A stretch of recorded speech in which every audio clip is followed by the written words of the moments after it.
Je pense que vous êtes tous les trois pour le développement des transports en commun, je le suis aussi. Mais en même temps, la réalité que nous vivons aujourd'hui est un engorgement des principaux axes routiers de la ville, dans et hors Grenoble. Donc nous avons notamment une vraie difficulté à faire venir nos clients sur site, de peur des bouchons. Donc voilà, je voulais avoir un peu votre réflexion sur ce point.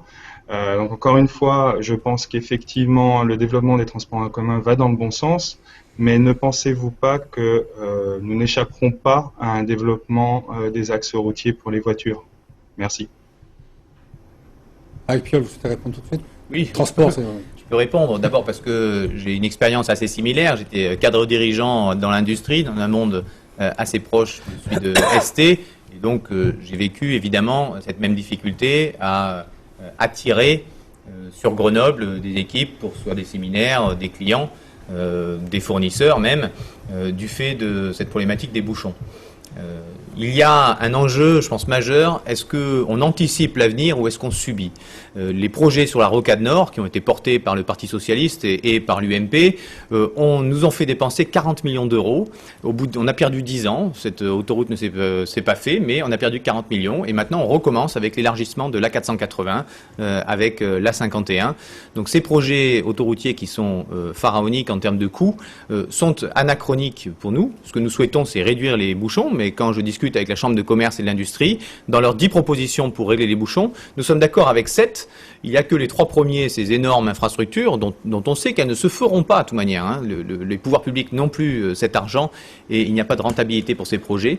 Donc tout l'enjeu est de développer les sujets sur lesquels nous sommes d'accord, plutôt que de continuer d'agiter ces épouvantails qui coûtent de l'argent à la fin. Je rappelle, 40 millions d'euros pour les études de la Rocade Nord, c'est colossal.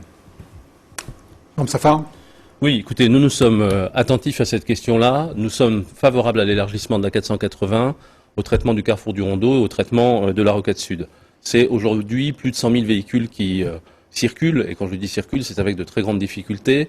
Ça coûte 300 millions d'euros. Le financement sera assuré par l'AREA. De la même façon, nous sommes favorables à rouvrir le dossier de la liaison ferroviaire grande vitesse jusqu'à Paris, avec une nouvelle gare qui verra le jour dans quelques mois maintenant, dans 2 ans, avec un investissement global de 40 millions d'euros. Bref, il faut que Grenoble regarde comment, en adéquation, nous pouvons parler de déplacements interurbains, déplacements d'agglomération, et puis les déplacements au sein de la cité, avec le développement de la ligne de tram vers Pont-de-Claix, le développement aussi de nouveaux moyens de déplacement, demain les aérodes qui seront présents sur le territoire de la ville de Grenoble, sans doute une réflexion pour équiper aussi nos flottes de véhicules en véhicules de type hybride pour que les déplacements municipaux contribuent le plus possible à l'amélioration de l'environnement. Bref, nous sommes obligés de prendre en considération l'ensemble de ces données, amélioration de l'environnement, déplacements qui favorisent l'activité économique. Ce que vous évoquez aujourd'hui est un vrai problème.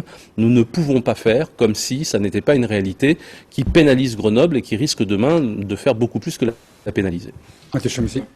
C'est vrai que depuis 19 ans, la situation s'est particulièrement aggravée dans notre agglomération. Grenoble est aujourd'hui la 3e ville la plus embouteillée de France. Et l'an dernier, c'est la seule ville de France où les temps passés dans les embouteillages a augmenté. Nous sommes les 3e après Paris et Lyon. C'est vous dire. Sur ces questions-là, il ne faut pas faire d'idéologie. Ceux qui sont pour le tout voiture ou ceux qui sont pour le tout transport en commun se trompent. Car nous sommes tous à un moment ou un autre utilisateurs de la voiture, utilisateurs de transport en commun ou utilisateurs d'un vélo. Donc il faut avoir une vision équilibrée. Oui, il faut élargir la 480, oui, il faut requalifier l'échangeur du Rondeau, mais il faut passer un cap en termes de transport en commun. Et pour faire sauter les bouchons aux entrées de la ville, je pense notamment au barreau nord-ouest et nord-est, entre le péage de Vorep et la gare de Grenoble, entre le Grésivaudan, pour répondre à notre interlocuteur, et l'entrée de Grenoble côté Stade des Alpes, eh bien nous plaidons pour le développement du transport par câble. C'est beaucoup moins cher que le tramway, 5 fois moins cher à l'investissement. Il n'y a pas de problème d'emprise du foncier, évidemment. Et c'est ce qui va contribuer à faire sauter les bouchons, parce qu'un report modal de 2 à 3%, c'est ce qui permet de fluidifier la circulation sur ces axes-là.